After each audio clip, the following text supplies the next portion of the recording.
the urge to look back over his shoulder, but eventually the hair on the back of his neck would stand up, and the tingling would turn into a chill, and finally he'd turn around, and nobody would be there.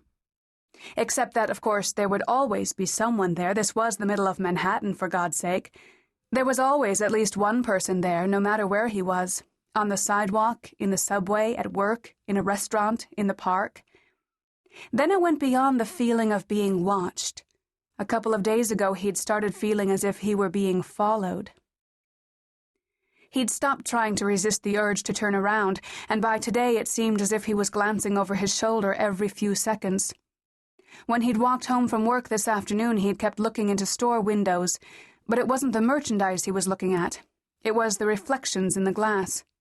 The reflections of people swirling around him, some of them almost bumping into him, some of them excusing themselves as they pushed past, some of them just looking annoyed. But no one was following him. He was sure of it. Except that he wasn't sure of it at all. And when he'd gotten home, he'd been so jumpy he'd had a drink, which he practically never did. A glass of wine with dinner was about all he'd ever allowed himself. Finally, he had decided to go for a run. It wouldn't be dark for another half hour, and maybe if he got some exercise, some real exercise, he would finally shake the paranoia that seemed to be tightening its grip every day. "Now?" his wife had asked. "It's almost dark." "I'll be fine," he insisted. And he was. He had entered the park at 77th and headed north until he came to the Bank Rock Bridge. He had headed east across the bridge, then started jogging through the maze of paths from which the ramble had gotten its name. The area was all but deserted, and as he started working his way south toward the Bow Bridge, he finally began to feel the paranoia lift. There was no one watching him. No one following him. Nothing was going on at all. As the tension began draining out of his body, his pace slowed to an easy jog. Late afternoon was turning into dusk, and the benches were empty of people. Even the few runners that were still out were picking up their pace, anxious to get out of the park before darkness overtook them. Behind him he could hear another runner pounding along the path, and he eased over to the right to make it easy for the other to pass.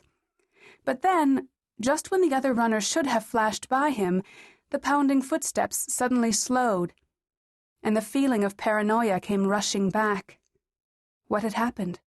Why had the other runner slowed? Why hadn't he gone on past? Something was wrong. He started to twist around to glance back over his shoulder. Too late. An arm snaked around his neck, an arm covered with some kind of dark material. Before he could even react to it, the arm tightened.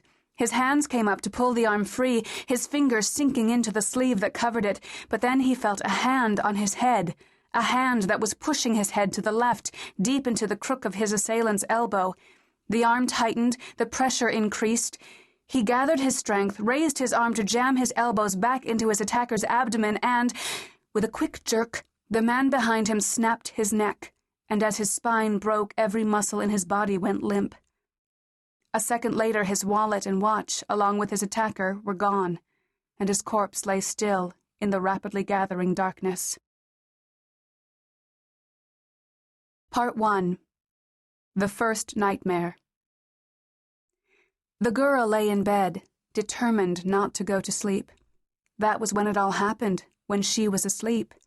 That was when the dreams came, the terrible dreams from which she could never awaken, so if she didn't want the dreams to come, she had to stay awake. But it was so hard to stay awake.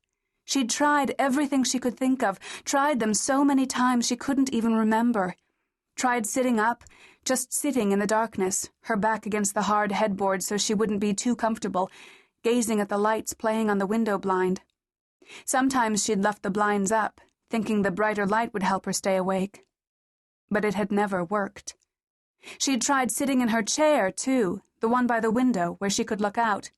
In the daytime it was one of her favorite places to sit because she could watch everything that was happening outside.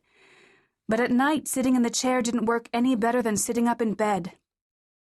She'd tried reading under the covers, using the flashlight she kept in the nightstand next to the bed, but she'd known the first time she tried it that it wouldn't work. She was way too comfortable, and the batteries in the flashlight started to give out after she'd read only a few pages. Besides, it was even harder to breathe under the